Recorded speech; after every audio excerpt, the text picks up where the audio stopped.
course, I'm here with Toby Evan-Jones, who's associate producer on Grid 2. Now, you seem to be one of the more motorsport fans of this kind of development team. Have you managed to slip some traditional motorsport in there?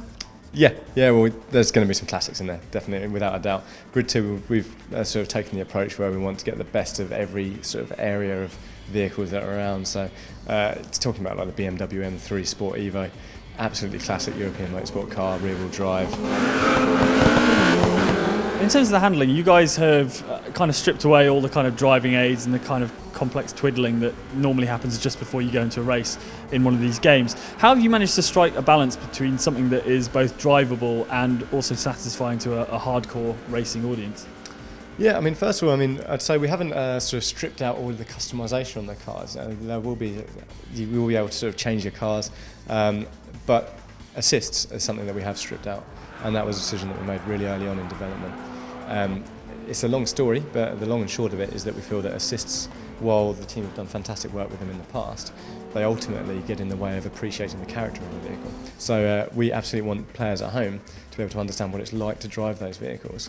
We want to almost force them to learn that a certain car oversteers or a certain car understeers, and how aggressive that is once it breaks traction.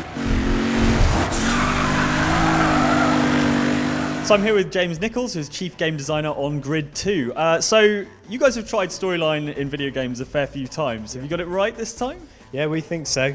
We really think we've managed to capture a narrative that's going to push players through the career and avoid that kind of career grind. We're really excited by the collaboration with ESPN, that we've managed to give that really believable context to everything we do. Obviously, you guys have attempted narrative in racing games before. What makes you think that this is the way to go? First of all, I think it's a natural fit. I mean, the guys are obviously racking their brains to try and find a narrative that would work with the game, with the breadth of content that we've got, because we've got so many different race types, so many different cars that you wouldn't traditionally see facing up against one another. Just lightweight grip cars up against rear-wheel drive, drifty US muscle cars. So we needed a narrative, obviously, that fit with that and enabled us to pull all of that together. And WSR, I think it's a perfect fit. Now, tell me about Patrick. Yeah, so Patrick is like a visionary entrepreneur. He's a guy that's pulling all the strings to create this World Series of racing. This is his vision. He wants to create a unified racing league that settles the score of who's the ultimate racing driver.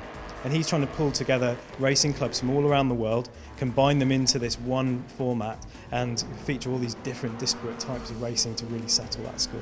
And this Callahan guy, who's in charge of it all, like businessmen, they don't usually turn out to be nice guys. Has he got a sort of dark secret to him? Well, I can't give away too much of the narrative at the moment of their career. There are certain things that we just can't talk about. Yeah. But yeah, I mean, needless to say, he's got a very business-like approach. He's a visionary. He's the man behind the scenes, putting up the money. And in terms of those prestige drivers who are part of these driving clubs that you're going around trying to convince about the WSR, I mean, those personalities are obviously going to come to the fore in those drivers. How deep can those rivalries go? Fairly deep, to be honest. I mean, it'll change depending on your preference. I mean, obviously there are a lot of different race types in Grid 2. We've tried to include as broad an array of race types as possible, and a lot of different race clubs, and each of the different clubs have their own preference in terms of race type. And we understand that a player isn't always going to be first in every type of racing. Everyone's going to have their own personal preference. They might think, I can absolutely nail this type of event, but this type of event just isn't doing it for me. You're going to see guys with slightly unique driving styles. So, when you've competed against this guy a few times on a particular club event, you'll know he'll bring that to later events. And what's really interesting is, say, when you've gone to Europe, you've competed in an elimination race, then you come back over to the States and you see these guys competing against US muscle cars. They're still bringing that style of racing to this new form. It's a really, really interesting mix-up. The game takes place over a number of seasons. How does it differ in season 1 from, say, season 4 or 5 or whenever the denouement is?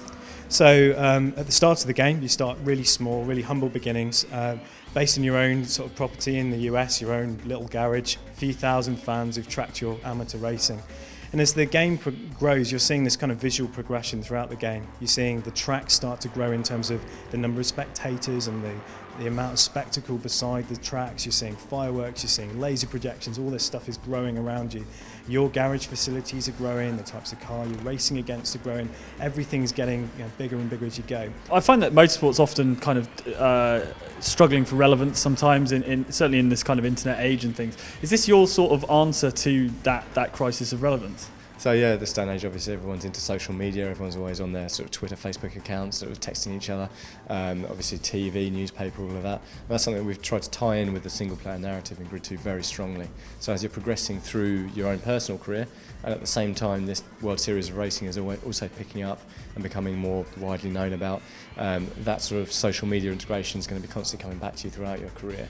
And you've been working with Chris Harris, who is a well-known motoring journalist and has probably driven quite a lot of the expensive cars that you have in the game. What kind of input has he been able to provide?